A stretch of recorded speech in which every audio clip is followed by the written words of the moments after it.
All right. Well, this is interesting, Martin Weiss, this next topic, and we're going to take some time with it.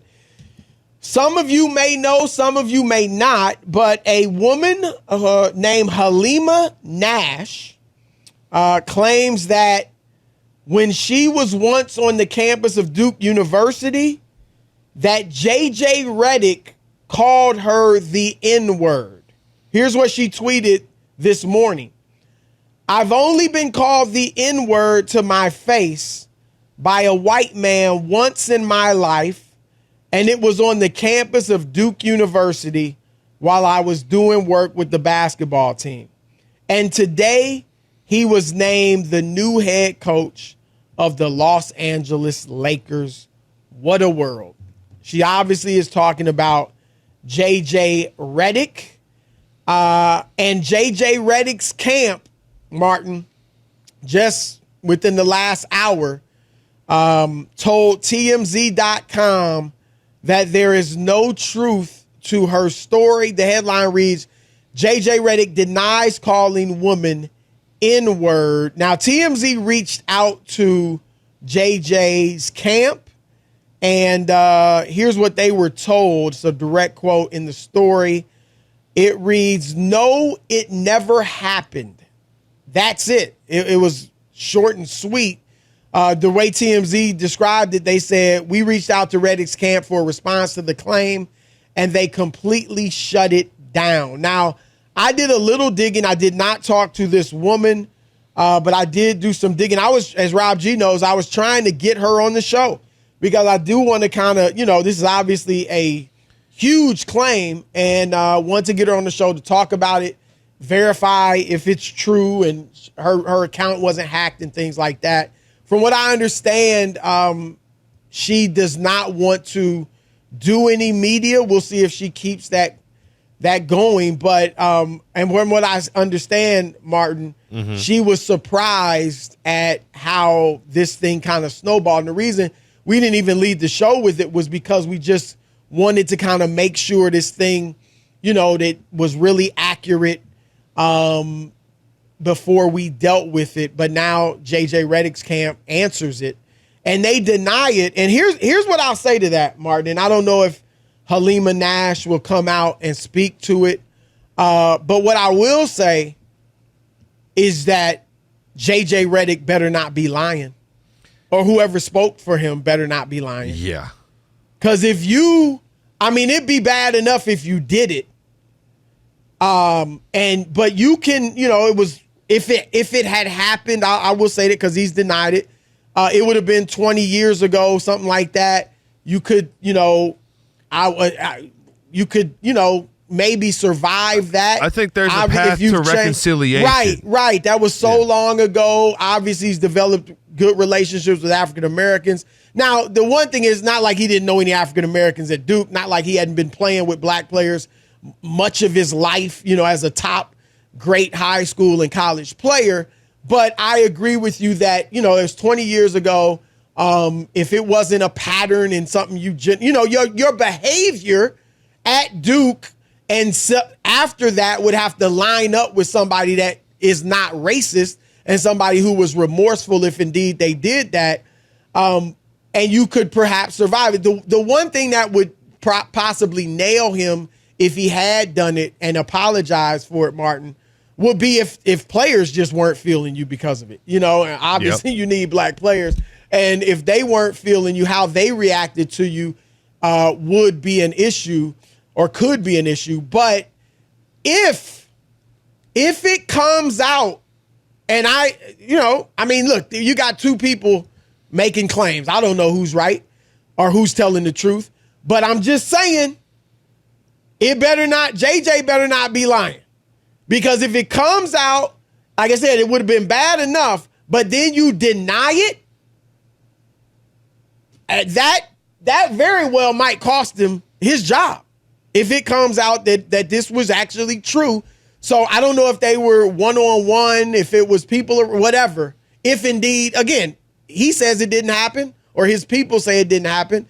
So we will see, but he better not be lying. That's my main thing. He better not be lying. And I think the point you made earlier is why we didn't lead the show with it. Without him responding, because, I mean, I had seen this tweet going around. People had sent it to my phone, and I was just like, look, we'll find out sooner or later because the internet never forgets, right? The internet lasts forever, especially when you look at some of these repositories and blogger sites, and especially early internet, right? So if in fact it had happened, right? I'm not denying it. I'm not taking either side of it. I'm just laying it out. If it did happen and he had said some level of contrition and then said, well, look, show me the other instance in life in which this occurred, then we could have, I think, a different level of conversation. I think, too, there would a lot of contingencies about players and how they feel and so on, and how the general consensus feels about it after the fact. But I just, maybe I'm naive. Maybe I just have trouble believing that if you're the type of person that will call somebody the N-word, I have trouble believing that you would only do it one time. I feel like that's one of those dam breakings where it would just continually happen, and maybe not happen all the time, but happen enough to where we will hear somebody else come out from this, right? Somebody else come out and say, oh, this also happened to me. This all, like, very much like when we hear one allegation of sexual assault by somebody, and then all of a sudden we hear multiple, and then boom, boom, boom, boom, boom, and then the next day, and then the next day, and then the next day. And now it's like, all right, well, hey, there's a lot of smoke around this, maybe fire here. Right. No, look, you're right, and this is interesting.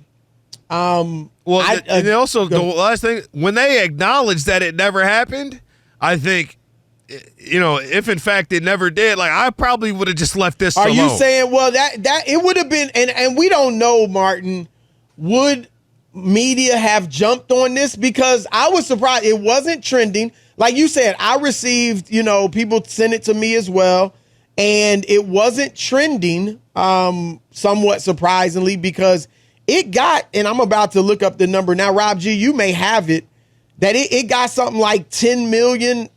When the TMZ story came out, it was 10 million views. It's probably more than that now. Oh. Rob G, see if you can get a number on how many views this is. But you're there. I don't know. It may have gotten so big. It's 12 million views. So it may have gotten so big that they would have had to respond to it. But it's interesting. Would the route of just denying it and acting like it wasn't there have, worked? I don't know. I mean, I think somebody somewhere, next time he was in front of a microphone, I would hope that somebody would have asked him, JJ, there was an allegation on Twitter. You're not accusing him of it. An allegation on Twitter that you called this woman the N-word. Is it true? And give him an opportunity to respond. Yeah. Somebody would have asked him that, I'm sure. But they responded to it. And I mean, that's all I can say, Mark. Now, what do you think? Do you agree with me? If he's lying, I mean, it's bad enough if he did it. But if he's lying, do you think he can survive that? No. I probably not. No, I don't think he can survive it. I think that he would have had to, if in fact, again, this happened, he would have had to have been forthcoming in the moment. As soon as this kind of came out, like right now, he would have had to have been forthcoming and then speak to the 20-odd years of his life from that moment to now and show, look at my track record. This was something that happened, a one-off. It was a mistake. It was this. It was that. I'm terribly sorry for all the people I offended, so on and so forth. But now you got people screenshotting now their old blogs. Like, I don't think that Bossip.com necessarily has the same journalistic standards as CNN, But there's headlines here. Leaked email shows white NBA baller JJ Redick called ex-groupie girlfriend a dirty N-word and stupid S-word. And that was published. Now, where is that? I know it's in Bossip, but where was that just... Where was the source of that information? So the source of it was they were saying, and again, this article was published February 11th, 2014, so over 10 years ago. Okay. But they are saying we first reported a legal document that was drawn up in 2007 by lawyers representing NBA player J.J. Redick and his then pregnant boo, model groupie Vanessa Lopez. So they obviously are taking some editorial leeway here, but it's saying it's reported from a legal document that was drawn up in 2007. And so, but my point to that is, I think we will get to the bottom of this. Or if it really if there was a history of this, we'll know by this time tomorrow because the internet never sleeps. Yeah, you're right about that. We're gonna throw this out to you guys again. We're not saying JJ's lying. We're not saying Halima's lying. We don't know. You got two people. It's a he said, she said thing. In the very definition of that term, one of them is lying. And like I said, if it's JJ Redick, it's not going to be good.